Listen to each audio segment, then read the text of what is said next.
안녕하세요. 이철규 목사입니다. 오늘은 누가복음 17장 20절부터 마지막 37절까지 보도록 하겠습니다. 우리가 지난 시간에 보았을 때에 예수님께서 제자들에게 세상에 살면서 실족하게 하는 일이 없을 수는 없겠지만 그러나 실족하게 하는 사람은 화가 있을 것이다. 그런데 그 화가 어느 정도냐? 연자 맷돌을 목에다 걸고 바다에 빠뜨리는 것이 빠지는 것이 그게 차라리 더 낫다 하고 말씀을 했습니다. 그러니까 이 실족을 당하는 사람은 누구냐? 하나님을 믿는 작은 자다 말입니다. 그래 하나님을 믿는데 아직까지 새싹과 같은 자들입니다. 강한 바람이 불어도 상할 수가 있고 어떻게 자생하기에도 힘든 그러한 입장에 있는 자들입니다. 그러나 하나님께서는 저들을 너무나도 사랑하시기 때문에 누구든지 그런 새싹과 같은 이 작은 자들을 실족하게 하는 사람은 화가 있을 것이다 하는 것을 분명하게 말씀을 해줍니다.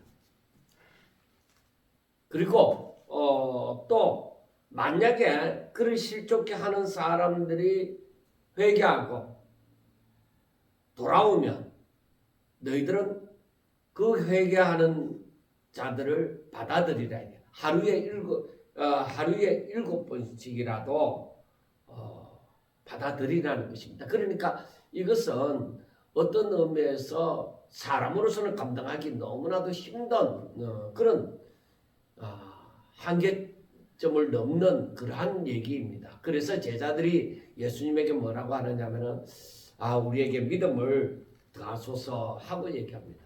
그때에 예수님께서는 겨자씨 하나일 만한 믿음이 너에게 있더라도 이 산들을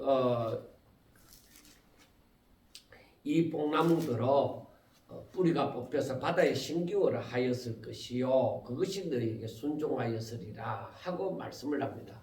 그러니까 살아있는 믿음이라면은 정말로 우리가 생각도 할 수 없는 일들도 얼마든지 하나님의 뜻을 따라서 구하게 되어질 때에 이루어진다는 것을 말씀을 합니다. 그리고 그 다음에 예수님께서 제자들에게 말씀을 하실 때에 무익한 종에 대해서 얘기를 합니다. 그러니까 이 종들이 열심히 일하고서 무슨 보상을 바라는 건 아니죠. 종은 주인과 종의 입장에서는 대등한 입장이 아니라 주인과 종의 입장에서는 어디까지나 종은 주인을 섬기는 입장에서 자신에게 주어진 모든 일을 마땅히 감당하는 것입니다. 그래서 우리가 이 땅에 살면서 주의 일을 하면서 무슨 보상을 기대하는 그런 심령으로 주의 일을 하는 것이 아니라 내가 마땅히 해야만 되는 일을 감당한다는 겁니다. 하나님께서 어떻게 보상을 해주시든지 안 해주시든지 그거는 주인의 마음, 주인이신 하나님의 마음입니다. 그러나 일하는 사람은 뭐예요? 마땅히 자신이 감당해야 될 일을 감당한다고 생각하면서 해야 된다는 것을 말씀을 합니다. 그리고 마지막으로 이제 10명의 나병 환자를 고쳐주십니다. 그런데 이방인 사마리아 사람 한 사람만이 돌아와서 감사하고 하나님 앞에 영광을 돌렸습니다. 그런데 예수님께서 10명이 낫지 않았느냐? 그런데 9은 어디 가고 1명뿐이냐? 그래 이 말씀을 보면은 10명이 다 나음을 입었으면은 마땅히 하나님 앞에 감사하고 이제는 하나님과의 올바른 관계를 맺으면서 신앙생활을 잘 해야 될 것이다 이거예요. 그런데 9은 병 낫고 난 다음에 사라졌습니다. 그리고 한 사람만이 돌아와서 이렇게 감사하고 하나님과의 관계를 옳게 맺는 그런 경우가 되어졌습니다. 그럴 때에 예수님께서 그 한 나병 환자 돌아온 그 한 명의 사마리아 사람에게 하는 말이 일어나 가라. 내 믿음이 너를 구원하였느니라. 있느니라. 이렇게 자신의 삶에서 병이 들었든지 사업이 망했든지 뭐 어떤 어려움을 당했든지 간에 정말로 하나님의 은혜로 말미암아 그것이 회복되어지고 난 다음에 하나님을 알게 되어졌다는 것이죠. 그래서 이 사마리아 이방인 이 한 사람이 나음을 입은 한 사람이 예수님 발 아래에 엎드려서 감사하였습니다. 그러니까 이게 정상적인 생활이라는 것이죠. 그런데 9은 어디 가고 한 사람만이 그렇게 되어졌을 때 일어나 가라. 내 믿음이 너를 구원하였느니라. 그리고 육적인 병, 내가 세상에서 어떤 문제가 해결되어지는 그것만 아니라 내 영혼이 잘 되어야 되는 거예요. 우리 사람들이 생각해야 되는 것이 내 영혼이 잘 된 같이 범사에 강건하라는 말씀처럼 내 영혼이 잘 돼야 돼요. 육적인 문제만 해결되는 것이 아니라 내 영혼에 우리는 더 관심을 가져야 된다는 것을 우리가 생각해 볼 수가 있습니다. 그래서 제가 이렇게 17장 전반부에 대해서 이렇게 다시 한번 말씀을 드리는 것도 무엇이냐면 예수님께서 그러니까 이 누가복음 11장에서부터 그 11장에 보면은 거기에서 11장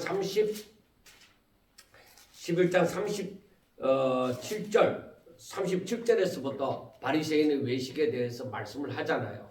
그런데 물론 그 전에서도 예수님께서는 따라다니면서 괴롭히는 그 바리새인에 대해서도 얘기하지만 이 11장 37절에서부터는 특별히 이 바리새인을 의식하면서 제자들에게 계속적으로 가르치심이 있었습니다.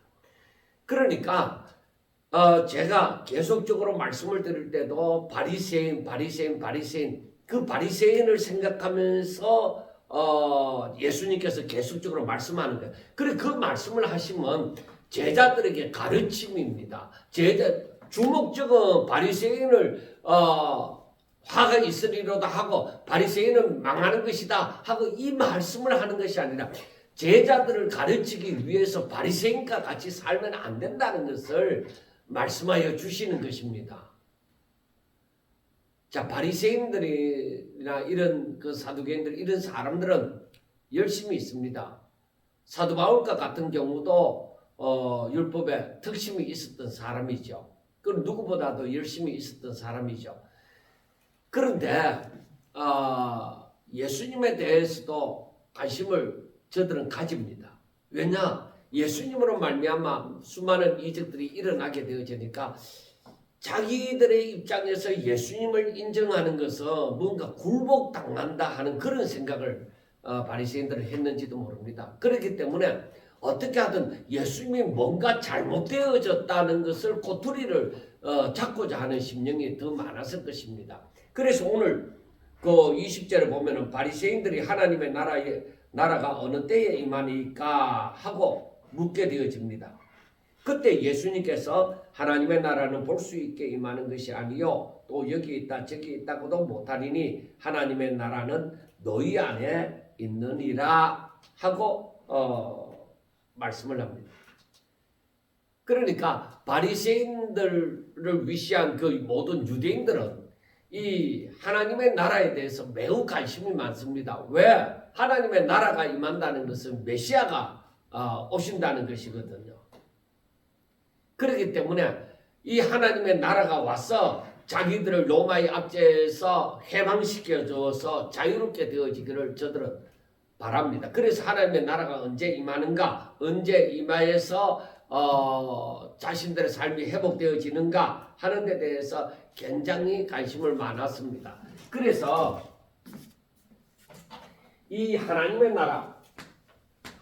나라에 대해서 모든 유대인들이 다 관심을 가지고 있습니다. 그래서 바리새인들이 예수님에게 이 하나님의 나라가 언제 어느 때에 임하니까 그러니까 그러니까 자기들이 메시아에 대한 갈망이 있는 것이죠. 메시아가 오시기를 기다리는 그 갈망이 있습니다. 왜냐하면은 로마의 압제에서부터 해방되어지기를 원하니까, 자유롭게 되어지기를 원하니까 자동적으로 이 메시아 하나님의 나라, 하나님의 나라에 대해서 관심이 있는 것이죠. 그래서 예수님이 세례 요한이나 예수님은 뭐라고 말씀을 하셨느냐면 우리가 잘 아는 것처럼 회개하라. 오셔서 세례 요한가 예수님을 회개하라. 하나님의 나라가 천국이 가까이 왔느니라고 말씀을 했습니다. 자, 가까이 왔다고 했는데 그러면 이 바리새인들은 뭐냐면 그러면 어느 때야 이 하나님의 나라가 이 정치적으로 완전히 해방되어져서 자신들이 로마의 압제에서 벗어나느냐 하는 것입니다. 그런데 이 바리새인들이 하나님의 나라에 대해서 예수님에게 묻는 것은 물론 어떤 관심이 있기 때문입니다. 관심이 있기 때문이기도 하고 어떤 면에서는 예수님을 시험하고자 하기 때문에 그렇게 질문을 했다고도 말씀을 할 수가 있습니다. 그런데 이 바리새인들은 하나님의 나라에 대해서 어떤 정치적인 해방을 위해서 이 관심을 가지고 있었을 것입니다. 그런데 예수님의 말씀은 뭐라고 하시느냐? 하나님의 나라. 자, 하나님의 나라는 어떻다고 얘기해요? 자, 먼저 보면은 볼 수 있게 임하는 것이 아니다. 저들은 정치적인 해방을 원하니까 볼 수 있게 로마의 압제에서 벗어나는 이 하나님의 나라를 원하는 것이죠. 그러니까 볼 수 있게 임하지 않는다. 그걸 볼 수 있게 임하는 것이 아니다는 것이죠. 볼 수 있게 임하는 것이 아니다. 우리 눈으로 볼 수 있는 것이 아니다. 그리고 하나님의 나라는 여기 있다, 저기 있다 할 수가 없다는 거죠. 그렇게 못하리니 하고 얘기합니다. 그리고 하나님의 나라는 너희 안에 있다. 그러니까 우리가 이 말씀을 보면서 뭐를 보느냐면은 이것이 바로 하나님 나라의 본질입니다. 이게 하나님의 나라의 본질입니다. 하나님의 나라는 예수님이 말씀하시는 하나님의 나라는 볼 수 있게 임한 것이 아니다. 그리고 여기 있다 저기 있다 하나님의 나라가 뭐 북쪽에 있다 남쪽에 있다 뭐 동쪽에 있다 그렇게 말을 할 수 없다. 그 볼 수 있는 것이 아니다. 그런데 하나님의 나라는 뭐야? 벌써 너희 가운데 있다. 그러니까 여기에서 너희 안에 있다고 하는 것은 우리가 어떤 의미에서 너희들의 삶 가운데 이미 임했다. 그리고 어떤 사람들은 이 삶 가운데만 아니라 너희 마음속에 있다. 그렇게 우리가 양당 간에 해석을 할 수가 있습니다. 그러니까 여기에서 세례 요한이나 예수님께서 회개하라 천국이 가까이 왔느니라고 말씀을 할 때에 바로 예수님이 이 땅에 오심으로 말미암아 하나님의 나라는 벌써 임하였는 것이죠. 그래서 요한복음 1장에도 말씀하는 것처럼 주를 영접하는 자, 그를 믿는 자에게는 뭐예요? 하나님의 자녀되는 근세를 주셨다. 그러니까 바로 이것은 저들이 예수님을 영접하게 되어질 때 하나님의 나라이신 예수님을 영접하게 될 때 왕이잖아요. 왕. 그러니까 영접하게 되어질 때 저희 마음 가운데 벌써 하나님의 나라가 임하였다는 것입니다. 그래서 어떤 의미에서 보면은 이 세상에 우리 눈에는 볼 수 없지만은 하나님의 나라의 통치가 벌써 이루어지고 있다는 것입니다. 벌써 왔다. 그렇게 얘기할 수 있는 것입니다. 그러니까 이 바리새인들이나 이 유대인들은 기대하는 것이 뭐예요? 정치적인 메시아, 눈에 볼 수 있는 하나님의 나라를 구하지만은 볼 수 있게 임하는 것이 아니라고 말씀을 합니다. 그 다음에 22절을 보면은 제자들에게 이르시되 때가 이르리니 하고 말씀을 합니다. 자, 때가 이르니 때가 온다는 것이죠. 분명히 때가 이른다고 하는 것은 세월이 지나서 어느 때가 온다는 것입니다. 그래서 때가 이르리니 너희가 인자의 날 하루를 보고자 하되 보지 못하리라. 보고자 하지만은 보지 못한다. 보지 못한다는 것을 말씀을 합니다. 여기에서 우리가 볼 때에 바리새인들은 하나님의 나라가 언제 임하느냐 여기에 대해서 물었습니다. 하나님의 나라가 언제 임하느냐에 대해서 물었지만은 예수님은 제자들에게 말씀하시기를 하나님의 나라와 인자의 날에 대해서 말씀을 하고 있는. 그러니까 여러분 보세요. 제가 서두에서 말씀을 드렸지만은 분명히 바리새인들을 그 어떤 의미에서 재료로 삼아서 여기서 하나님의 나라에 대해서 때가 이르리니 하고 말씀할 때 여기에서는 누구에게? 제자들에게 묻기는 뭐요? 바리새인들이 물었어요. 하나님의 나라에 대해서 바리새인들이 물었습니다. 그런데 예수님께서 이렇게 답을 하시고 제자들에게는 이 하나님의 나라에 대해서 얘기를 하는 것입니다. 하나님의 나라에 대해서 자, 너희들 때가 이르면 어느 때가 되어지면은 인자의 날 하루를 보고자 하지만은 보지 못한다는 것입니다. 그래서 여기에서 보면은 인자의 날 하루 그러니까 여기에서 인자의 날 하루가 뭐냐? 예수님의 재림을 두고 얘기합니다. 그러니까 예수님의 재림과 하나님 나라의 완성이 되어지는 그 어느 날 하루 이 사이에 어느 날 하루를 보고자 하지만은 볼 수가 없는 거야. 그리고 또 이 해석도 되어지지만은 자, 제자들에게 말씀을 하는데 너희들이 인자의 날 하루를 보고자 하되 보지 못한다. 그래서 어떤 의미에서는 이 인자의 날 하루를 어떻게 생각하느냐 하면은 예수님과 함께 하시던 것과 같은 그 하루를 볼 수가 없다는 거예요. 그런데 여러분들 보세요.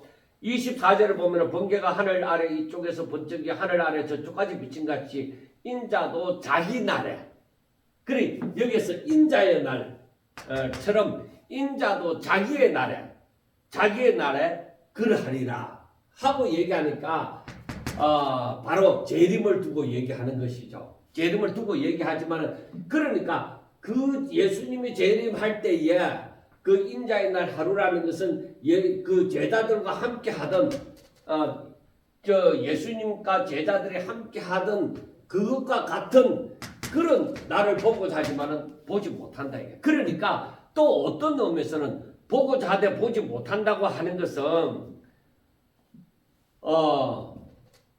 어느 때 예수님이 승천하시고 난 다음에 예수님이 떠난 후에 이 고난과 박해 속에서 예수님의 재림을 이제 기다리는 것이죠. 예수님이 다시 오심하고 했으니까 예수님의 재림을 기다리는 것입니다. 그런데 이것이 너희들이 보지 못한다고 하는 것은 재림의 날을 기다리지만은 너희들이 볼 수가 없다는 것입니다. 그러니까 속히 저들이 생각하는 것처럼 저들이 고난과 박해 가운데 있지만은 속히 그 날이 임하는 것은 아니라는 것을 여기에서 얘기를 해주고 있습니다. 자, 그 다음에 23절을 보면은 사람이 너희에게 말하되 보라 저기 있다 보라 여기 있다 하리라. 그러나 너희는 가지도 말고 따르지도 말라. 번개가 하늘 아래 이쪽에서 번쩍이어 하늘 아래 저쪽까지 비친 같이 인자도 자기의 날에 그러하리라 하고 말씀을 합니다. 자, 여기에서 보면은 사람들이 하는 말이 보라, 여기 있다 저기 있다. 그러니까 여기 있다 저기 있다고 말을 할 것이다 이거예요. 그런데 너희는 가지도 말고 따르지 말라 이거예요. 그 말을 듣지 말라는 거예요. 거기에 미혹되지 말라는 것입니다. 왜 그러냐면은 인자의 날에 어떤 예수님의 재림 때 어떻게 되느냐? 번개가 비친 같이 번개처럼 하늘 이쪽에서 저쪽까지 한꺼번에 하늘 이쪽에서 저쪽까지 한꺼번에 단 한순간 온 세상이 다 알게 한꺼번에 다 알게 그렇게 오신다는 것을 말씀을 합니다. 그러니까 모든 사람이 다 볼 수 있게 임하기 때문에 하나님의 나라가 여기 있다 저기 있다 하는 것 자체가 안 맞다는 것입니다. 그래 그것은 다 미혹이라는 것이죠. 그리고 이것은 바로 뭘 얘기해 주느냐? 나중에 누가복음 21장에 가면은 그 말씀이 있습니다. 누가복음 21장 8절에 가면은 이르시되 미혹을 받지 않도록 주의하라. 많은 사람이 내 이름으로 와서 이르되 내가 그러하여 때가 가까이 왔다 하겠으나 그들을 따르지 말라고 얘기를 합니다. 그들을 따르지 말라. 그들은 미혹하는 자다 하고 얘기를 합니다. 그래서 마지막에 가면은 이 사람들이 거짓에 다 속아 넘어가는 거예요. 거짓에 미혹을 당하는 거예요. 그러니까 거짓된 종말, 거짓 메시아, 거짓 선지자 이들이 나타나리라. 물론 마태복음에 보면은 더 구체적으로 또 나타나지만은 하여튼 마지막에는 거짓이 등장하게 되어진다는 것을 얘기를 합니다. 그러므로 예수님께서는 이 바리새인들의 질문이 하나님의 나라가 어느 때 임하리까 할 때에 예수님께서는 바리새인의 질문을 통해서 하나님의 나라가 이미 너희에게 임했지만은 아직 완전히 실현되지 않았다는 것을 강조하시고 제자들에게 예수님의 재림을 기다리되 거짓 메시아나 거짓 선지자나 거짓 그리스도나 여기에 미혹되지 말라는 것을 지금 얘기를 해주고 있습니다. 그리고 25절에 보면은 그러나 그가 먼저 많은 고난을 받으며 이 세대에게 버림받아야 할지니라. 그러니까 지금 아직까지는 예수님이 공생애를 사시는 동안이잖아요. 그런데 이 모든 일이 일어나려고 하면은 예수님의 십자가에 못 박혀 죽으시는 그 사건이 일어나고 난 다음에야 그 모든 일들이 일어날 것이라는 것입니다. 그러니까 여기에서 예수님의 고난이 먼저 있고 난 다음에 이 예수님의 재림이 있을 것이라는 것입니다. 그러니까 어떤 의미에서는 십자가 사건이잖아요. 이게 십자가 사건. 그러니까 우리가 알아야 되는 것이 이 예수님의 고난, 이 십자가 사건이 분기점이 되어지는 것 원인은 바로 하나님의 계획과 섭리가 바로 이 십자가 사건하고 관련이 있는 거예요.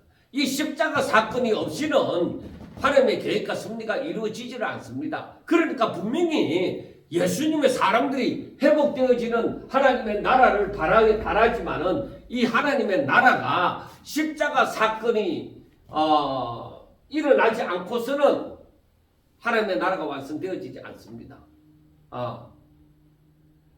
그 메시아로 말미암아 회복되어지는 그때가 오지 않습니다. 그래서 이 십자가 사건은 하나님의 계획과 승리의 클라이막스다. 왜? 그 일이 있어야 누구든지 저를 믿으면 예수 그리스도 안에서 제사함을 받고 새 생명을 얻게 되어지는, 멸망하지 않고 영생을 얻게 되어지는 일이 일어난다는 것을 여기에서 25절에 말씀을 하고 있는 것입니다. 26절에 노아의 때에 된 것과 같이 인자의 때에도 그러하리라. 노아가 방주에 들어가던 날까지 사람들이 먹고 마시고 장가들고 시집가더니 홍수가 나서 그들을 다 멸망시켰으며, 또 롯 때와 같으리니 사람들이 먹고 마시고 사고 팔고 심고 집을 짓더니 롯이 소돔에서 나가던 날에 하늘로부터 불과 유황이 비오듯 하여 그들을 멸망시켰느니라 하고 말씀을 합니다. 자, 인자의 때,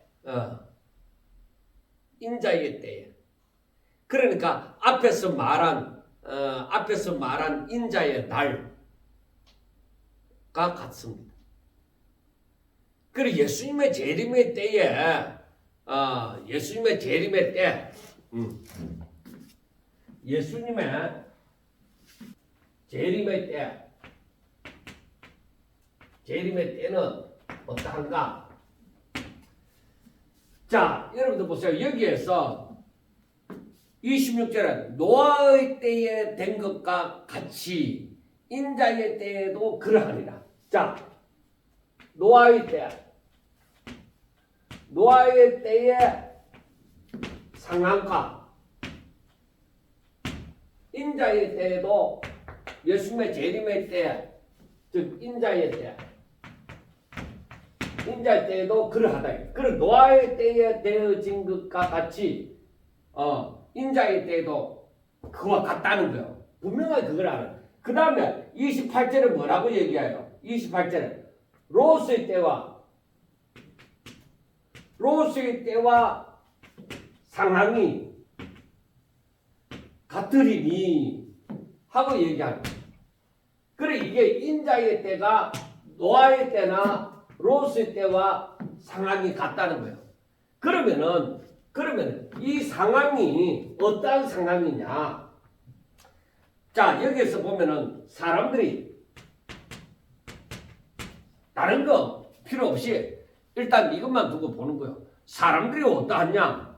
자, 뭐라고 했어요? 먹고 마시고, 그 다음에 장가들고 시집가고, 시집 갔다. 그 다음에 롯의 때도 사람들이 어땠다? 먹고 마시고 사고 팔고 집을 짓더니 이렇게 되어졌다가 결국에, 자, 27절 마지막에 보면은 결국에는 뭐요? 홍수가 나서 그들이 다 멸망했다. 그렇게 얘기합니다. 그리고 29절을 보면은 롯이 소돔에서 나가던 날 이렇게 하더니 하늘로부터 불과 유황이 임하여서 비오듯 하여서 그들이 멸망되어졌다는 겁니다. 그러니까 우리가 여기서 볼 수 있는 것은 결국 노아의 때나 롯의 때와 그 상황이 같다고 했는데, 그 상황이 어떠하냐? 사람들이 먹고 마시고 장가들고 시집가고 먹고 마시고 사고 팔고 집 짓고 그러다가 결국에 어떻게 되느냐? 홍수가 나서 멸망하고 불과 여왕이 비오듯 해서 저들이 다 멸망했다는 거예요. 그러니까 우리가 이 사건 먹고 마시고 사고 팔고 장가가고 시집가고 집 짓고 이게 뭐예요? 어떤 의미에서는 본능적인 삶이에요. 자, 그러면은 우리가 생각해야 되는 것이 있습니다. 이 본능적인 삶에는 뭐요? 이 본능적인 삶은 여기에서 보면은 인간의 사람 마음의 부패함이 있습니다. 마음의 부패함이 있습니다. 그래서 우리가 에베소서에 가보면은 에베소서 자 에베소서 2장에 2장 2절 그때에 너희는 그 가운데서 행하여 이 세상 풍조를 따르고 공중의 근세 잡은 자를 따랐으니 지금 불순종의 아들들 가운데 역사하는 영이라. 그러니까 이때는 뭐요? 이때에 어땠다는 거요? 자, 여기에서 공중 근세 잡은 자를 따랐다. 사탄을 따랐다 이게. 사탄을 따르고 그 다음에 3절에 전에는 우리가 다 그 가운데서 우리의 육체의 욕심을 따라. 자, 그 다음에 육체의 욕심을 따라서 어떻게 했어요? 따라서 지내며 육체와 마음에 원하는 것을 했다. 그리고 내 육체와 마음에 원하는 것을 하고 마음에 원하는 것을 하여 다른 이들과 같이 이렇게 삶으로 본질상 진노의 자녀였다. 진노의 자녀로서의 삶을 살았다 하는 것을 말씀을 하잖아요. 그러니까 사람들이 먹고 마시고 시집가고 장가가고 사고 팔고 집 짓고 하는 이것은 본능적인 삶이에요. 이것은 바로 무엇이냐? 이것은 바로 세상을 기준으로 살아가는 삶이에요. 세상을 기준으로 살아가는 삶이에요. 이게. 자, 여러분들 한번 생각해 봅시다. 여러분들은 이 세상에 살면서 뭐 제 같은 경우는 목사로서 삶을 살고 여러분들은 뭐 직장을 다니든지 아니면은 사업을 하든지 하여튼 여러 가지 일을 하면서 살잖아요. 그런데 사람이 세상에서 각자의 삶을 삽니다. 그런데 사람이 무엇을 중심으로 무엇을 생각하면서 사느냐, 뭘 중심으로, 그러니까 뭘 목표로 세우고 어떤 목표를 가지고서 어떤 생각을 하면서 사느냐는 것입니다. 그래 이것이 뭐예요? 자, 하나님 중심이냐, 바로 세상 중심, 세상 중심이냐 하는 것입니다.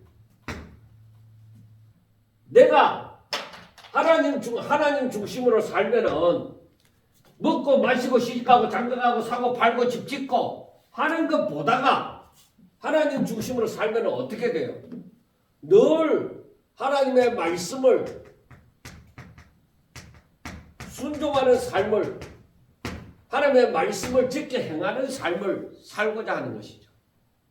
여기에 이게 중심이에요. 그리고 저들의 소망은 하늘나라에 있죠.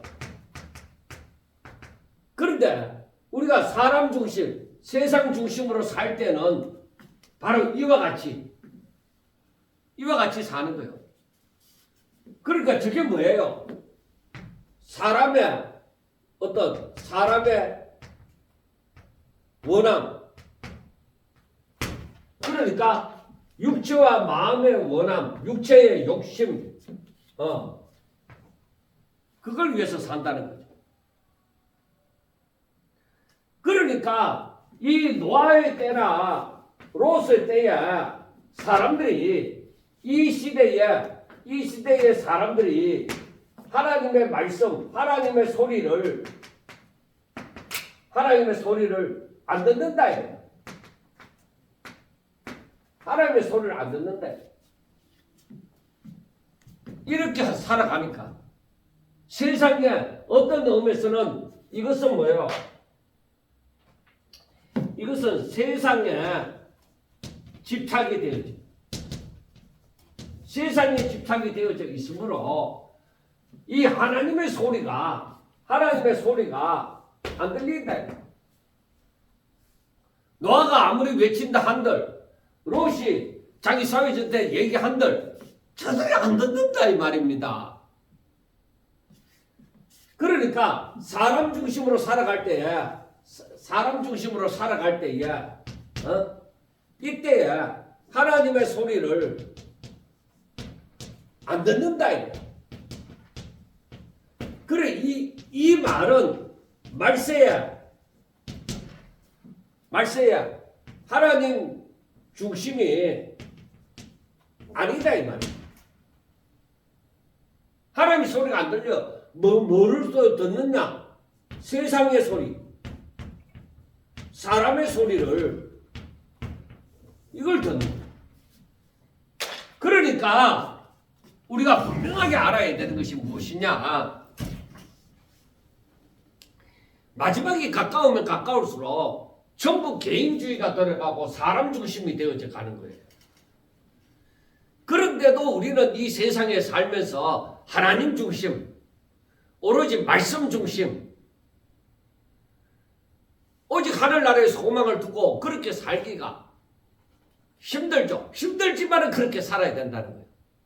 사람들이 이렇게 사람 중심, 세상 중심으로 삶으로 말미암아서 하나님의 소리를 듣지 아니하므로 결국에는 노아의 때나 롯의 때처럼 먹고 마시고 시집가고 장가가고 사고 팔고 집 짓고 세상에 집착하는 삶으로 말미암아 저들은 결국에는 어떻게 되어진다? 전부 다 멸망되어져. 그래 세상에 심판이 임하여 우리 인자의 날에 세상이 심판이 되어지는 것이죠. 다 멸망을 하게 되어지는 것이죠. 그래서 30절에 뭐라고 말씀하세요? 인자가 나타나는 날에도 이러하다. 그리고 말세에 분명히 이렇게 되어진다는 겁니다. 그래서 31절에 그래서 너희들이 그날에 하고 얘기가 되어집니다. 31절에 그날에 하고 얘기합니다. 그날에 즉 인자가 나타나는 날, 즉 이것은 재림을 두고 얘기하죠. 그리고 31절에서는 그날에 하고 얘기합니다. 바로 이날에 사람이 지붕 위에 있고 그의 세간이 그 집안에 있으면 자 사람이 지붕 위에 있네. 지붕 위에 있고 그리고 그 세간이 그 살림이 그 집안에 있다. 세간은 집안에 있어. 그러면은 가지를 가지 말라. 그날에는 가지를 가지 말라는 겁니다. 자, 그 다음에 밭에 있는 자도 그와 같이 자 사람이 지붕 위에 있는 것이 아니라 이제는 밭에 있는 자 밭에 있게 되어질 때도 그와 같이 뒤로 돌아가지 마라. 저 집 안으로 가지 마라 이거예요. 뒤로 돌아가지 말라고 얘기합니다. 그리고 하는 말이 롯의 철을 기억하라. 롯의 철을 기억하라 하고 말씀을 합니다. 자, 이 말씀은 무슨 말씀이냐? 인자가 나타나는 날, 즉 예수님이 재림하시는 때 바로 그날에 사람이 있는 곳이 지붕 위에 있든지 밭에 있든지 간에 너희들이 어떻게 가지를 가지 말라, 뒤로 돌아가지 마라 하고 얘기합니다. 그리고 이 말은 가지를 가지 말라, 뒤로 돌아가지 말라 하는 이 말은 무엇을 얘기하느냐? 그 말은 집안에 있다. 그러니까 이 세상의 것에 내가 집착을 함으로 세상의 것에 내가 집착을 함으로 가지를 가지 말라, 돌아가지 말라. 그러면 어떻게 해야 되느냐? 하나님의 소리를 듣고 바로 순종해라. 그날이 임했는데 세상의 것은 다 소용이 없다. 그런데 롯의 처는 어떻게 했어요? 돌아보지 말고 바로 가라. 내가 너희들에게 지시하는 저 소알성으로 가라 하는데 롯의 처는 돌아보았잖아요. 그러니까 롯의 처는 하나님의 말씀을 업신여겼다. 버렸다. 버리고 세간에 그 소돔과 고모라에 그 남겨둔 그 세간에 관심을 가지고 버렸다. 그래서 롯의 처가 어떻게 되어져요? 소금기둥이 되어졌잖아요. 그 우리가 이걸 기억해야 돼요. 여러분, 바로 주의 날이 임하게 되어지면은 너희들이 세상과 하나님이 있을 때 너희들이 세상에 관심을 끊어라. 주의 날이 임했는데 세상에 미련을 못 버리고 있으면은 이 사람들은 준비가 안 되는 것이죠. 주의 날에는 하나님의 소리를 듣고 오직 순종을 해라요.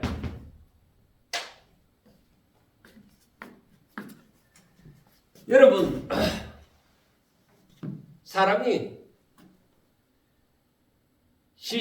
먹고 마시고 시집가고 장가가고 사고 팔고 집 짓고 하는데 관심을 가지면은 주의 날이 임해도 정신 못 차려요. 그거 못 버려요. 그거 붙들고 있어요. 그러니까 멸망을 당하는 거예요. 아무리 노아로 말미암아 롯으로 말미암아 하나님의 소리가 들려져도 저들이 순종 안 한다 이 말이에요. 그럼 멸망의 구덩이로 가는 거예요. 그런데 예수님께서 제자들에게 하시는 말씀은 그날에는 자기가 지붕 위에 있든지 밭에 있든지 하더라도 하나님의 소리가 들릴 때에 뒤돌아보지 말고 하나님이 지시하는 곳으로 가라 이 말이에요. 세상은 잠시 세상에 내가 살면서 하는 것처럼 잠시 내가 세상에 머무는 거예요. 우리 본향은 뭐예요? 하늘나라예요. 이걸 우리가 바르게 생각하고 있어야 되는 거예요. 자, 그 다음 말씀도 봐요. 33절. 무릇 자기 목숨을 보존하고자 하는 자는 잃을 것이요 잃는 자는 살리라 하고 말씀을 하잖아요. 자, 이 말씀 또한 마찬가지예요. 이 말씀도 우리가 보면은 마태복음 16장에서 제가 그렇게 인용을 했잖아요. 16장 25절에 누구든지 제 목숨을 구원하고자 하면 잃을 것이요 누구든지 나를 위하여 제 목숨을 잃으면 찾으리라. 사람이 만일 온천하를 얻고도 제 목숨을 잃으면 무엇이 유익하리요? 사람이 무엇을 주고 제 목숨을 바꾸겠느냐 하는 말씀이나 같은 맥락이에요. 그러니까 자기 목숨을 보존하고자, 즉 자신의 삶, 자신의 생명을 지키고자 하나님을 포기하는 사람, 그런 사람은 잃을 것이다. 이 말씀이죠. 그러나 세상 잃는 자는 살리라는 것은 세상적인 욕심이나 세상적인 것에 내가 집착을 버리고 하나님을 선택하는 사람, 하나님의 말씀을 선택한 사람은 오히려 산다는 것입니다. 그러므로 하나님의 사람은 사나 죽으나 항상 하나님 중심으로 사는 거예요. 하나님의 말씀을 믿음으로 지켜 행함으로 사는 것입니다. 그러니까 우리가 어떻게 살아야 되느냐? 주의 재림의 때는 딱 갈라져요. 그래서 하시는 말씀이 34절에서 내가 너희에게 이르노니 그 밤에 둘이 한 자리에 누워 있음에 하나는 데려감을 당하고 하나는 버려둠을 당할 것이요 두 여자가 함께 맷돌을 갈고 있음에 하나는 데려감을 당하고 하나는 버려둠을 당할 것이니라. 그러니까 두 사람이 잠을 잘 때 한 사람 그리고 다른 한 사람 그래 한 사람은 데려감을 당하는 거야. 다른 한 사람은 버려둔다. 그리고 이 말은 무슨 말씀이냐? 한 사람은 구원을 받고 한 사람은 심판을 받는다는 거야. 자, 두 사람이 있어서 같이 맷돌을 갈고 있는 같은 현장에 있어요. 그런데 한 사람은 내려가고 구원함을 받고 다른 한 사람은 심판을 받는다는 거예요. 그러니까 아무리 같은 곳에 있다고 하더라도 뭘 보고 그렇게 하겠어요? 저들의 중심을 보고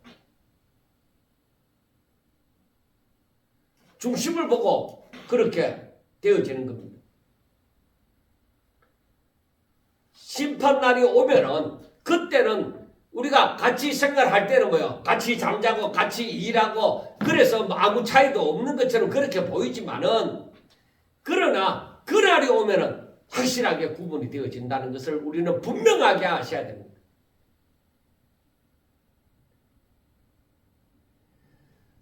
자, 37절에 그들이 대답하여 이르되 주여 어디 오니까 이르시되 죽음 있는 곳에는 독수리가 모이느니라 하고 말씀을 합니다. 그러니까 주여 어디 오니까 주님 심판이 임하는 곳이 어디입니까 하고 묻습니다.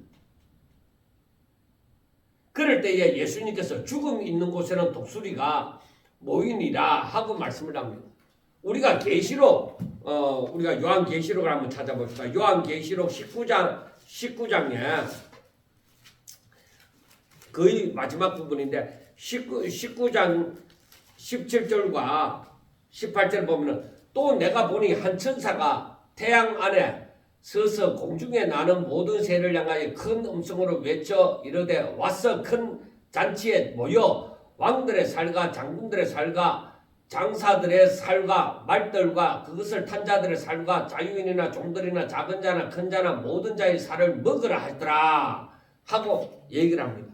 그러니까 여기에서 계시록 19장 17절과 18절에서도 심판의 날에 새들이 시체를 먹으리라는 것을 말씀을 합니다. 그리고 이 말은 하나님의 심판이 임하여서 악한 자들이 멸망할 것을 지금 얘기를 하고 있습니다. 그러므로 예수님의 말씀은 바로 이 말은 최후의 심판, 죽음 있는 곳에는 독수리가 모인다는 것은 최후의 심판을 두고 얘기하는 것입니다. 죽음이 있는 곳은 뭐요? 하나님의 심판이 있는 것. 그러니까 죄악과 타락으로 완전히 물던 지워버렸네요. 노아의 때와 롯의 때와 같이 정신없이 하나님의 말씀을 업신여기고 자신들의 그 마음의 원함과 육체의 욕심을 따라서 살아가는 그 세대가 완전히 그 악이 가득 차게 되어지는 그때는 죽음이 있는 곳에는 독수리가 모인다. 하나님의 심판이 닥칠 것이다. 하는 것을 말씀을 해주고 있습니다. 사랑하는 여러분, 예수님이 재림하신다고 했을 때에 예수님의 재림에는 우리가 지난 시간에도 예수님 말씀을 드렸지만은 예수님의 초림은 뭐요? 구원을 위한 것이다. 그러면 예수님의 재림은 심판을 위한 것이다. 그러면은 이 심판에서는 왜 심판이 임하느냐? 예수님의 심판이 임하느냐? 죄악이 가득하기 때문에. 죄가 가득해서 사람들이요 노아의 때나 롯의 때처럼 전혀 하나님의 말씀을 듣지 않아요. 진짜 구원받은 자가 소수잖아요. 그래서 심판이 임할 때에는 그때 교회가 없어서 심판이 임하겠습니까? 저는 그렇다고 보지 않아요. 거짓 선지자가 있고 거짓 그리스도가 등장한다는 것은 분명히 교회가 있다는 얘기입니다. 그런데 저들이 뭐요? 하나님의 말씀이 저들에게 없어요. 바리새인들에게 하나님이 계시지 않는 것처럼 바로 심판의 때가 이르면 죄와 타락으로 완전히 세상이 물들어 있기 때문에 그때는 멸망이 있습니다. 그리고 소수가 구원을 얻게 되어진다. 노아의 때나 그 롯 때처럼 그렇게 되어지는 것입니다. 그래서 우리가 이 마지막을 살아가면서 깨달아야 되는 것이 무엇이냐? 세상은 앞으로의 세상 점점 더 어두워져 간다. 점점 더 어두워져 간다는 것을 우리가 알 수가 있습니다. 세상은 점점 더 어두워져 갑니다. 캄캄해져 갑니다. 그렇기 때문에 그래서 아브라함에게 예수님이 하나님이 말씀하신 것처럼 가나안 땅을 기업으로 주시지만은 그 기업으로 줄 때가 언제냐? 가나안 땅이 완전히 죄악으로 가득 찰 때이다. 그러니까 점점 더 어두워져 가므로 즉 죄악이 가득하다. 이때는 뭐요? 심판이 있다는 것입니다. 그럼 앞으로 세상이 좋아지리라? 아니요. 우리는 하나님이 주인 되신 하나님의 종으로서 우리에게 맡겨진 바 최선을 다한다 하지만은 세상은 더 어두워져 갈 것입니다. 하나님의 소리를 듣지 않습니다.